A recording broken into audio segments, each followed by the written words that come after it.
자, 하나님 말씀은 갈라디아서 1장 6절부터 8절까지입니다.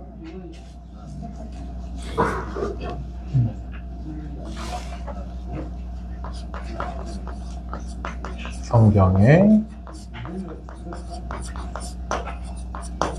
증거된 그리스도의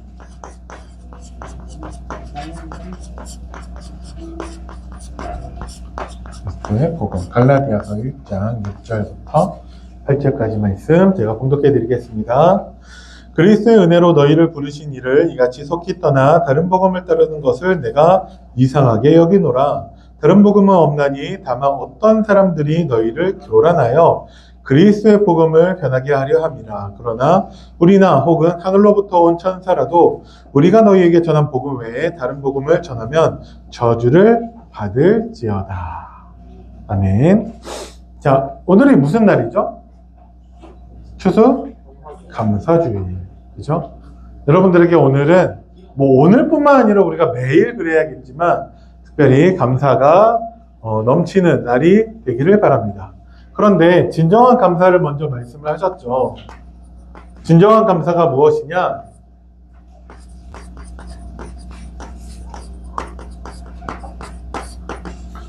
우리가 문제 속에 있을 때 아니면 감사할 것이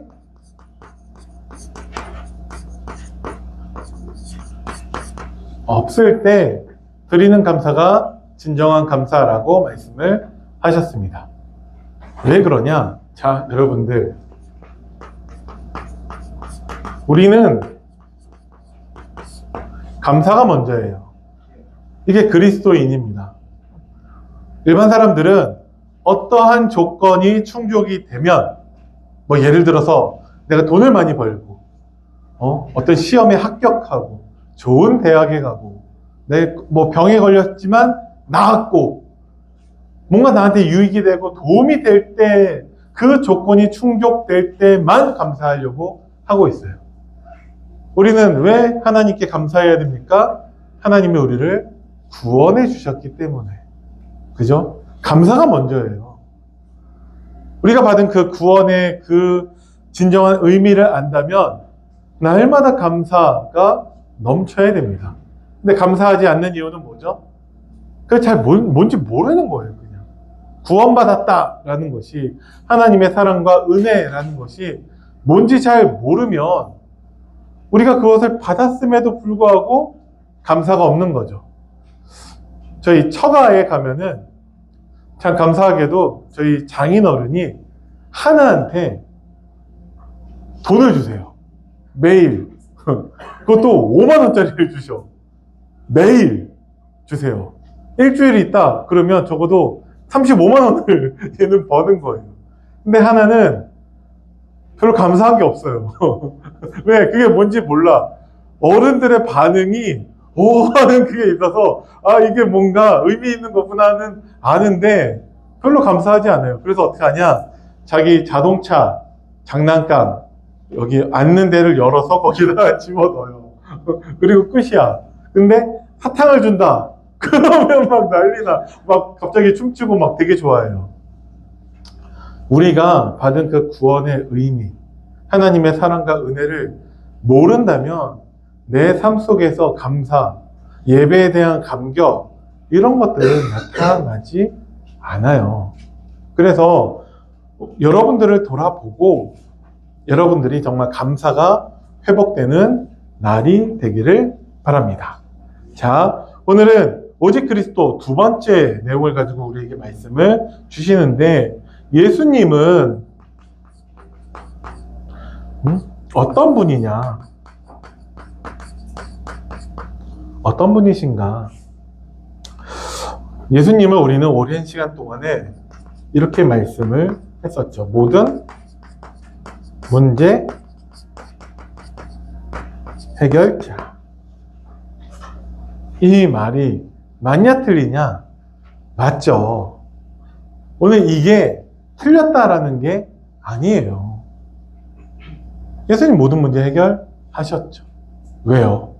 우리 인간의 문제는 하나님에 대한 그 죄 때문에 시작이 되었습니다.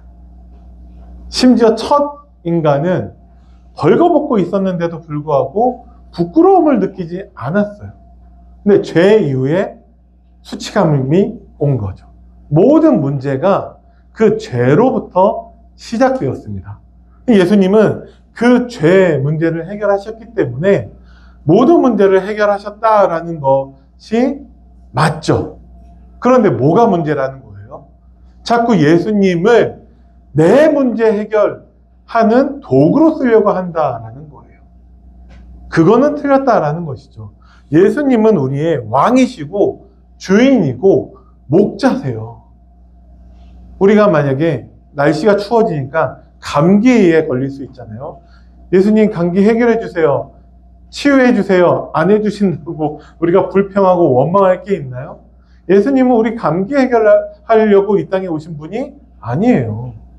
물론 예수님께 기도하면 반드시 응답하시죠. 근데 응답하시냐 안 하시냐, 문제를 해결하셨냐 안 하셨냐, 그게 기준이 되면 안 된다라는 것을 말씀하고 계세요. 그러면 문제 해결이 기준되지 않으려면 어떻게 해야 되냐? 지금도 예수님이 우리의 문제를 어떻게 해결하고 계신가를 알면 됩니다. 지금도 예수님의 문제 해결 방법은 뭐예요?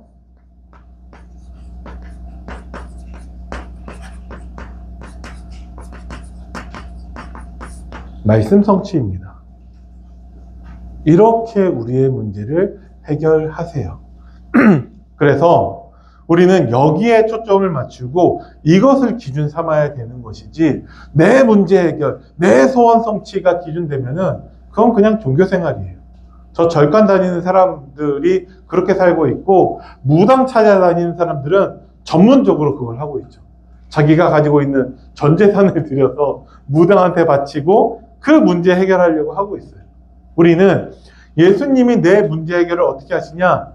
말씀 성취를 통해서 하고 계십니다. 그래서 우리가 기도하잖아요. 우리의 기준은 말씀 성취를 향해 있어야 됩니다. 우리가 말씀 붙잡고 기도할 때 하나님은 내 문제를 해결하는 것이 아니라 하나님은 말씀을 성취하십니다. 하나님 말씀이 성취되잖아요. 어떤 문제가 있어도 상관없어요. 요셉은 노예가 되었습니다. 단 한 번도 노예에서 해방해달라고 기도한 적도 없지만 요셉이 진짜 하나님과 함께하는 축복을 누리니까 노예가 문제되지 않는다라는 것이죠. 그죠? 날마다 하나님께 감사가 먼저가 되고 있어요.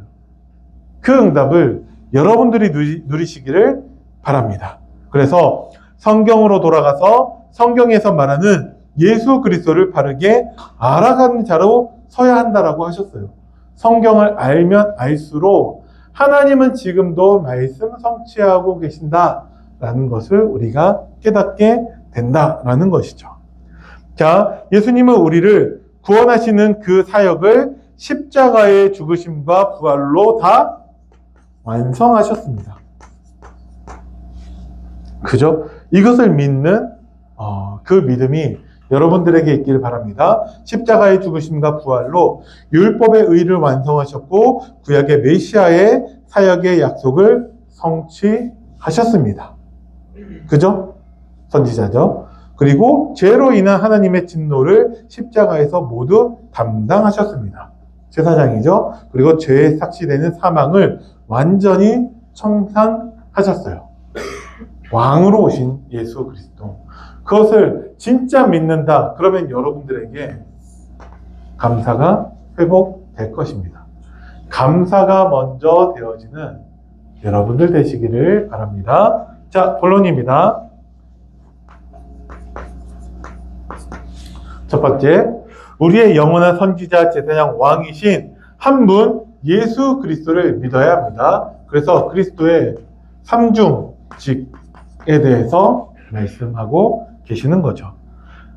그것이 무엇입니까? 하나님의 뜻을 계시하는 영원한 선지자. 간단하게 그냥 정리하고 넘어갈게요. 예수님은 지금도 영원하신 선지자로서 교회의 목회자들을 통해서 성경과 성령의 역사 속에서 하나님의 뜻을 알리시고 계십니다. 그러면 우리가 선지자 되신 예수 그리스도의 그 응답을 어떻게 누려야 됩니까? 지금도 교회의 목회자를 통해서 주시는 강단의 말씀을 통해서 역사하신대요. 그러면 지금도 우리가 우리의 모든 문제 해결하시고 구원을 완성하신 그리스도를 어떻게 누려야 됩니까? 강단의 말씀을 통해서 우리는 누려야 됩니다. 그래서 일부 예배 때 선포된 그 강단의 말씀을 가지고 중고등부 시간에 다시 한번 정리를 하는 거예요. 아시겠죠? 한 주간 여러분들 어떤 말씀 붙잡아야 됩니까? 반드시 강단의 말씀을 붙잡아야 됩니다. 성공하는 사람들은, 신앙생활 잘하는 사람들은 반드시 이렇게 해요. 뭔가 교회에 불만이 있고 불평이 있고 뭔가 자꾸 다른 얘기하는 사람들은 절대 강단 말씀 붙잡지 않습니다. 절대 강단 말씀에 은혜 받지 못합니다. 그리고 속죄와 중보 사역을 행하시는 영원하신 제사장. 그래서 지금도 우리를 위해서 중보기도 하시고 우리를 화목하게 하십니다. 그래서 우리가 교회 안에서 하나된 그 응답을 누려야 한다라는 거예요. 어떻게 우리는 하나 될 수 있습니까? 어떻게 우리는 화목될 수 있습니까? 하나님의 말씀으로 우리는 하나 되는 것이고 하나님의 말씀으로 우리는 화목해지는 거예요. 내가 진짜 정말 별로라고 생각하고 나랑 안 맞고 내가 싫어하는 사람이 교회 안에 있을 수 있죠. 친해지란 얘기가 아니에요. 무조건.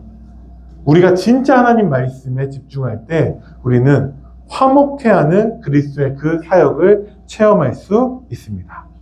그리고 세 번째, 우리가 복종해야 되며 우리를 보호하시는 영원한 왕으로 예수님은 오셨습니다. 그래서 예수님은 믿는 자의 왕이시기 때문에 모든 믿는 자, 그리스도인은 왕이신 예수님께 순종해야 됩니다. 가장 중요한 것이 순종이죠. 그죠? 근데 가장 안 되는 것이 순종이에요. 좀 이따 다시 말씀을 드리도록 하겠습니다. 그래서 온 교회의 머리로서 몸된 우리를 통치하시며 지키시고 보호하여 주신다라고 하셨습니다. 특별히 원수된 모든 것, 죽음, 불신앙, 사탄을 이기시고 제압하시는 왕으로서 역사해 주신대요. 그래서 왕보다 우리에게 더 가까운 단어로는 주인 되신다라는 거예요. 그래서 예수님께 순종한다는 것은 예수님의 말씀, 강단 말씀에 순종하는 것을 말합니다. 그러면 여기에서 우리가 스스로를 점검해 본다면 나는 예수님께 순종하고 있습니까? 나는 강단 말씀에 순종하고 있습니까? 나는 강단 말씀이 우리는 실천 사항이니까 강단 말씀 결론대로 실천하고 있습니까? 이거에 대해서 자신 있게 맞습니다. 저는 그렇습니다. 대답하지 못한다면 절대 감사가 없어요. 잠시의 감사는 있겠죠. 뭔가 우리가 사는데 복음과 상관없이 좋은 일이 있을 수 있다니까요. 아침에 뭐 학교 가려고 딱 나왔는데 그 버스 정류장에 도착하자마자 내가 타야 되는 버스가 딱 도착했는데 그 버스에 타 보니까 딱 앉을 자리 하나가 남아있는 뭐 그런 상황 있다니까요. 아우 감사하죠. 어느 날 친구를 만났는데 생각지도 못하게 친구가 오늘 쏜대요. 감사하죠. 감사할 일들이 있어요. 근데 잠시뿐이라는 것이죠. 근데 진짜 여러분들이 하나님 주신 강단 말씀에 집중하면은 여러분들이 화목해하는 교회의 축복을 누릴 수 있고 하나님 말씀에 순종하는 그 응답을 누릴 수 있습니다.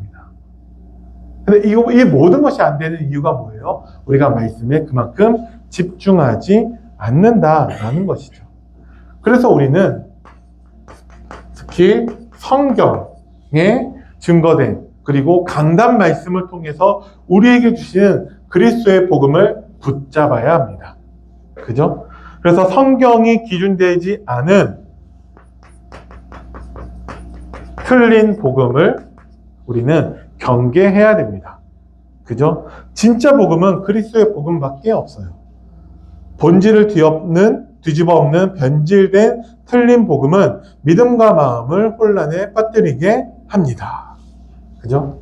자, 그러면 일부 강단에서는 나오지 않았던 더 노골적인 것을 말씀을 드린다면, 자, 우리가 있었던 다락방은 무엇입니까?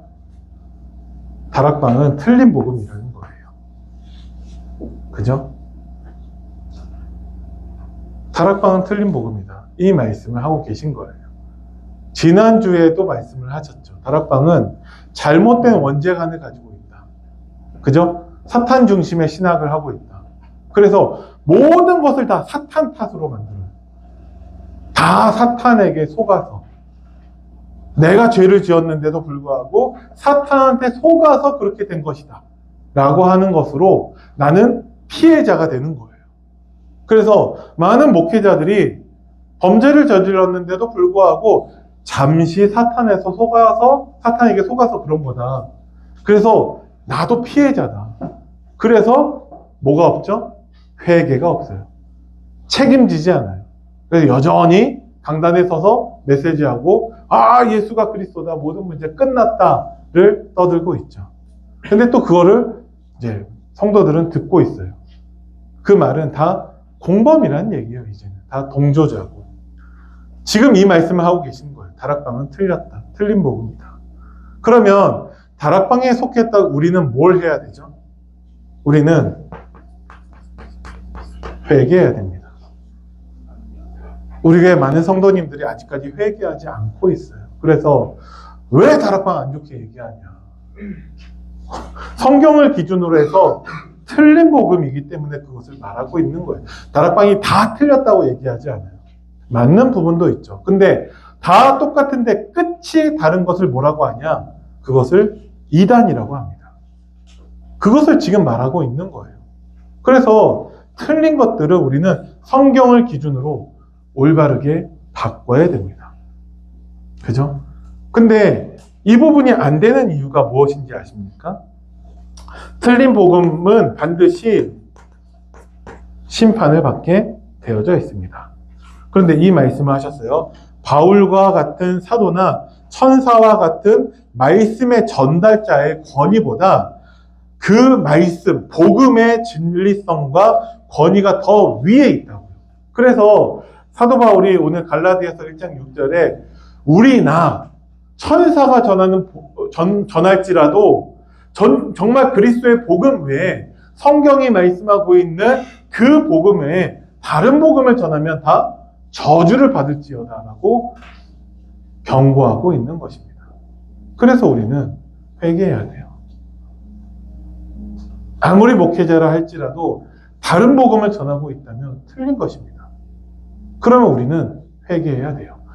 거기에서부터 돌이켜서 빠져나와야 된다는 것을 말씀하고 있는 거예요. 왜 이 말씀을 계속 주시는 거죠? 우리 교회 많은 성도님들이 아직 이 부분에 대해서 답을 내주지 않고 있어요. 그래서 양다리 걸치고 있습니다. 성경에서 출애굽한 이후에 많은 이스라엘 백성들이 자꾸 애굽으로 돌아가자고 얘기하고 있어요. 뭐 때문에? 고기 먹고 싶다고, 갈증 난다고, 물 마시고 싶다고. 하나님의 약속은 가나안으로 인도하고 계십니다. 그래서 우리는 철저하게 회개해야 되고 철저하게 돌이켜야 돼요. 그죠? 사도 바울도 본인이 사울일 때, 사도가 되기 전에 자기가 하고 있는 일이 하나님을 위해서라고 생각을 했어요. 그래서 뭐 했습니까? 예수 그리스도 믿는 자들을 다 잡아다가 넘겼어요. 스데반이 죽는 거에 대해서 당연하고 마땅하다고 생각을 했습니다. 잘하고 있다고 생각했거든요. 근데 진짜 예수님을 만나고 나서는 그 과거에 대해서 철저하게 회개합니다. 그래서 자신이 죄인의 괴수라고, 자신이 열심으로는 교회를 핍박했다라고까지 말하고 있습니다. 왜? 하나님이 주신 이 복음, 성경을 기준으로 해서 하는 그 복음이 맞기 때문에. 그죠? 많은 성도들이 우리 교회 강단이 어렵다라고 말하고 있습니다. 왜요? 예전에는 어린아이 수준으로서도 신앙생활 하는데 충분했기 때문에 그래요. 그때는 응답도 많았고, 막 현장에서 영접도 하고, 막 그런 많은 일들이 있었거든요. 그런 일들은 다른 데도 많이 있습니다. 근데 뭐가 기준되어야 한다고요? 성경이요. 왜 어렵냐? 내가 수준이 어린아이 수준이기 때문일 수 있어요. 지난주에 수능을 봤던 우리 수험생들이 수능 너무 어렵다라고 교육부에 따지면 됩니까? 다시 보게 해달라고. 쉬운 수준으로. 중학교 1학년 수준으로 보게 해달라. 그러면 만점자들이 많이 있겠죠? 그럼 도대체 서울대 가는 기준은 뭘로 정할 수 있습니까? 말이 안 돼요. 우리가 진짜 하나님 앞에 회개해야 되는지도 몰라요. 왜 그러냐? 자, 그래서 다락방의 그 문제를 단적으로 말하면 하나님을 무서워하지 않아요. 어떠한 죄를, 범죄를 저질러도 상관없다고 하고 있어요. 왜? 사탄에게 속아서 그런 거기 때문에. 예수 그리스도는 모든 문제 해결자라고 하면서 사탄은 못 이기는가 봐. 그래서 자꾸 사탄 핑계대고 사탄을 크게 만들고 있죠. 그죠? 결국 하나님을 무서워하지 않는 거예요. 그럼 우리는 강단 말씀 어렵다. 그래서 뭐 은혜 못 받으면 누구 탓을 할 겁니까? 강단 말씀 탓할 거예요? 목회자 탓할 거예요? 하나님의 말씀이라니까요. 하나님이 지금도 교회의 목회자를 통해서 하나님의 말씀을 대언하게 하시는 거예요. 그러면 나는 은혜 받기 위해서 뭘 해봤습니까? 정말 하나님께 간절한 마음으로 정말 무릎 꿇고 하나님께 기도해 본 적 있나요? 은혜 받기 위해서 말씀에 정말 집중해 보고 미리 와서 성경 또 이렇게 페이퍼 뒤져보면서 그 성경 본문들 다시 한번 찾아보고 해본 적 있나요? 우리가 뭘 해야 은혜 받냐? 그 얘기가 아니라 하나님은 이미 은혜 주셨고 하나님이 완벽한 해답을 우리에게 주셨습니다. 근데 자꾸 탓하고 있다는 거예요. 다른 곳을. 강단을, 목회자를.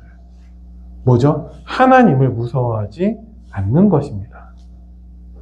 그래서 결론으로 우리는 어떻게 해야 됩니까? 성경을 통해서 예수 그리스도가 누구시며 어떠한 일을 했는지를 알며 그 안에서 우리는 자라나야 합니다. 그죠? 히브리서 11장 1절이 믿음에 대한 것을 말하고 있죠. 믿음은 뭐예요? 바라는 것의 실상이에요. 여러분들은 무엇을 바라고 계십니까? 여러분들이 10년 뒤, 20년 뒤의 모습은 어떻습니까? 여러분들이 10년 뒤, 20년 뒤 되는 그 어른이 되었을 때 지금 우리 교회 중직자 많은 분들이 강단 말씀이 어렵다라고 느끼고 계세요. 여러분들은 그런 모습이 되길 원하십니까? 10년 뒤, 20년 뒤쯤에는 우리가 자라나서 성경을 많이 읽어서 성경을 이해하고 깨닫게 되어지고 그래서 하나님 말씀으로 충만한 상태가 되기를 여러분들은 바라고 계십니까? 보이지 않는 것의 증거래요. 뭐가? 믿음이. 보이지 않아요. 왜? 아직 10년 뒤, 20년 뒤가 된 건 아니니까. 그죠? 근데 반드시 성취될 것이기 때문에 증거라고 하는 거예요. 저는 여러분들이 그리스도 사랑교회를 통해서 10년 뒤에, 20년 뒤에는 성경 중심으로 예수 그리스도의 복음을 알고 정말 그렇게 자라난 그런 주의 일꾼들이 되시기를 바랍니다. 반드시 성취될 거예요. 근데 보이지 않는 이유는 아직 그때가 안 된 거죠. 여러분들 무엇을 바라고 계십니까? 이게 뭐라고요? 믿음이라고요. 믿음이라고요. 전 여러분들이 그것을 바라보는 자가 되기를 바랍니다. 꼭 목회자가 되지 않는다 할지라도 정말 여러분들의 미래는 성경을 중심으로 하는 그렇게 해서 성숙한 신앙인들이 되시기를 바랍니다. 그리고 지금도 영원한 제사장 선지자 왕이신 한 분 예수 그리스도가 나의 생각, 가치관, 목표의 뭐가 되도록? 주인이 되도록 뭐 하라고요? 인정하시라고요. 그러니까 인정하는 것은 너무나 쉬워요. 예를 들어서 엉뚱한 예지만 자, 여러분들께 진짜 비밀을 말씀드리겠습니다. 저는 여자입니다. 라고 했을 때 뭐야? 웃은 사람 좀 이따 남으세요? 자, 여자라고 했을 때 여러분들한테 저를 여자로 만들어 달라고 하는 얘기가 아니에요. 믿음은 뭐예요? 인정하는 거예요. 근데 왜 말도 안 되는 것을 말하고 있죠? 목사님이 여자입니까? 남자죠. 근데 왜 말도 안 되는 것을 예를 들고 있죠? 하나님의 말씀은 우리의 머리로 이해하려고 하려면 말도 안 되는 것들밖에 없어요. 이해되세요? 하나님은 성부, 성자, 성령으로 계세요. 한 분이신데 각각 따로 계신데요. 이해하시는 거 한번 설명해 보세요. 이해가 안 된다니까요. 예수님은요, 물 위를 걸으셨어요. 이해해서 한번 설명해 보세요. 이해 안 되죠? 예수님은 죽었다가 살아나셨다니까요. 이해가 안 돼요. 목사님이 여자가 되는 것보다 더 이해가 안 되는 얘기예요.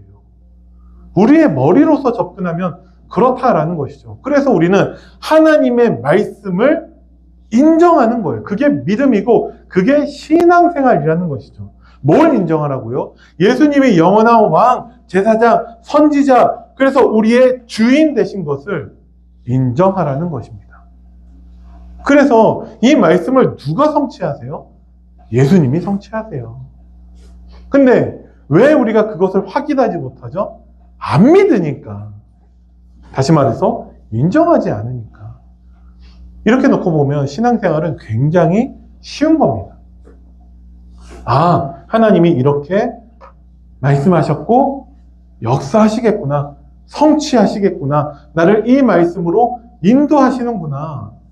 내 문제를 해결하시는 게 아니라 하나님의 말씀을 성취하시는데 그 안에 나에게 주신 은혜가 있고 그것을 확인했을 때 우리는 감사하게 됩니다. 그 응답이 여러분들에게 있기를 바랍니다. 그래서 주신 말씀을 다시 한번 들어보고 곰곰이 한번 여러분들이 한번 따져보세요. 진짜 그게 맞는지. 그래서 여러분들이 틀린 복음이 있는 것을 확인한다면 여러분들이 회개하면은 올바른 복음을 누릴 수 있는 그 기회가 주어집니다. 틀린 복음에 머물러 있는 것이 아니라. 그래서 여러분들이 이번 주 강단 말씀이 정말 전환점이 되어지는 응답이 있기를 바랍니다. 기도하겠습니다. 살아계신 하나님 은혜를 감사드립니다. 우리가 혹시 틀린 복음 가운데 머물러 있었다면 하나님의 은혜가 우리를 이제 성경을 기준으로 하는 예수가 그리스도 되신 그 복음을 올바르게 선포하는 그 강단으로 하나님이 우리를 인도하여 주시고 우리가 새로운 시작을 할 수 있도록 우리에게 기회를 주고 계심을 우리가 깨달으며 정말 지난 날들을 회개하고 정말 새로운 응답, 올바른 응답 가운데 거할 수 있도록 하나님이 우리를 축복하여 주옵소서. 감사를 드립니다. 우리 주 예수 그리스도 이름으로 기도드립니다. 아멘.